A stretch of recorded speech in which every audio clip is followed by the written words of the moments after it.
各位獨家村嘅觀眾同聽眾朋友，大家好，我係村長。喺我哋頻道，平時成日傾理財、傾投資，或者係點樣優化人生管理。我哋追求福利，追求資產增長。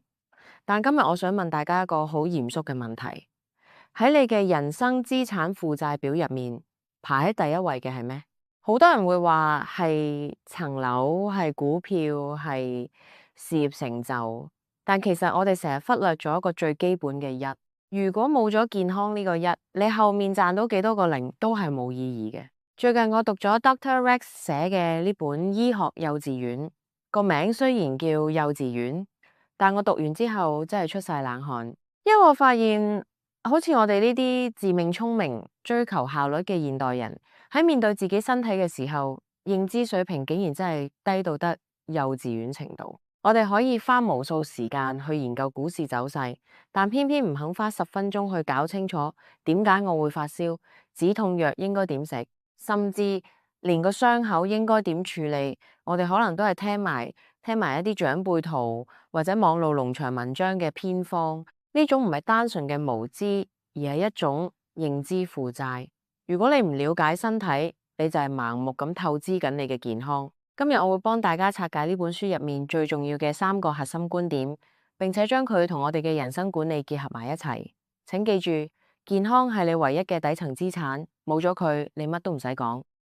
核心觀點一：破除迷思，唔好俾舊認知透支你嘅身體信用。Dr. Rex 喺書入面講咗一個好到肉嘅觀察，好多我哋深信不疑嘅常識喺現代醫學睇嚟，其實係巨大嘅誤區。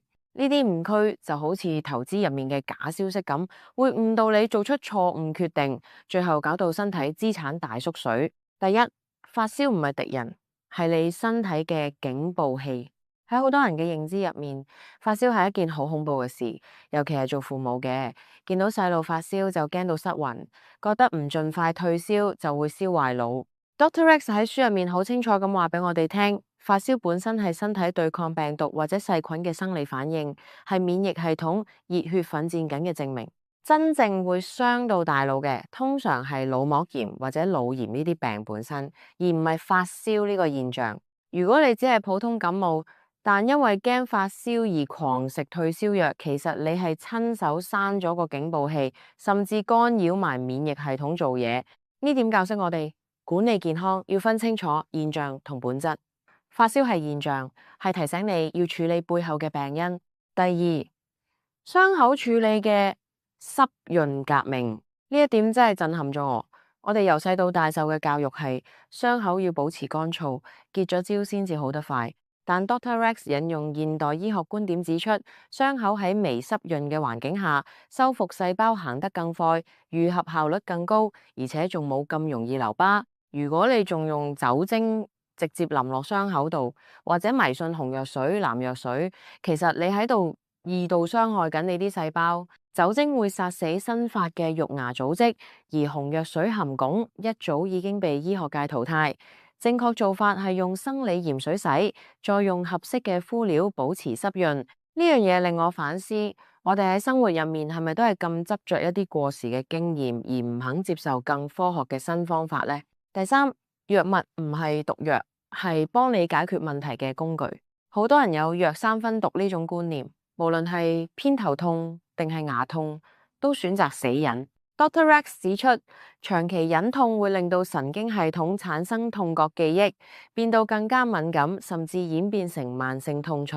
喺醫生或者藥劑師指導下，適當使用止痛藥，例如撲熱息痛，係非常安全嘅。呢樣嘢好似公司營運咁。適度嘅借貸係可以優化現金流，只要喺可控範圍內，佢可以令你更舒服咁渡過難關。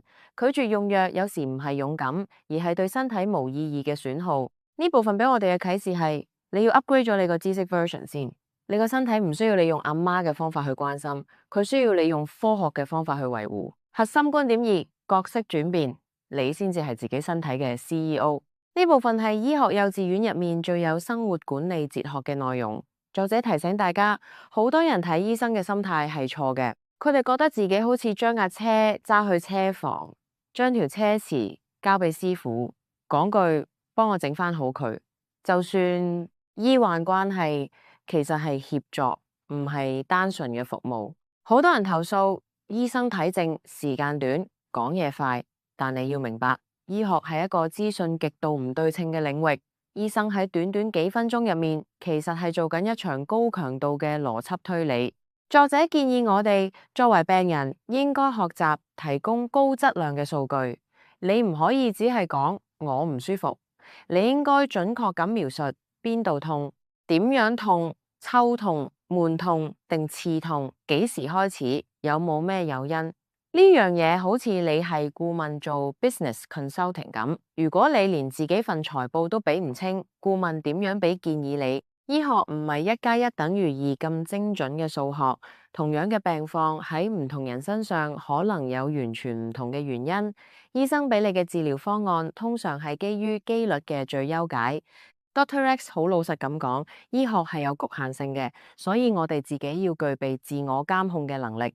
食咗藥之後，身體有咩反應，症狀有冇減輕，呢啲 feedback 係醫生調整方案嘅重要根據。如果你完全唔理自己身體，淨係等奇蹟，咁係極之唔負責任嘅行為。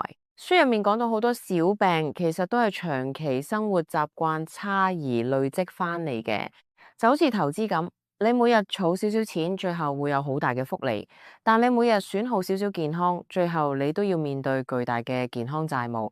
醫生可以幫你處理急性病，但慢性病嘅管理、生活習慣嘅養成，個權限係全部喺你自己手，你先至係嗰個24小時守住身體嘅人，你先至係呢個身體嘅 CEO。最後我想同大家傾下書入面關於免疫力嘅探討。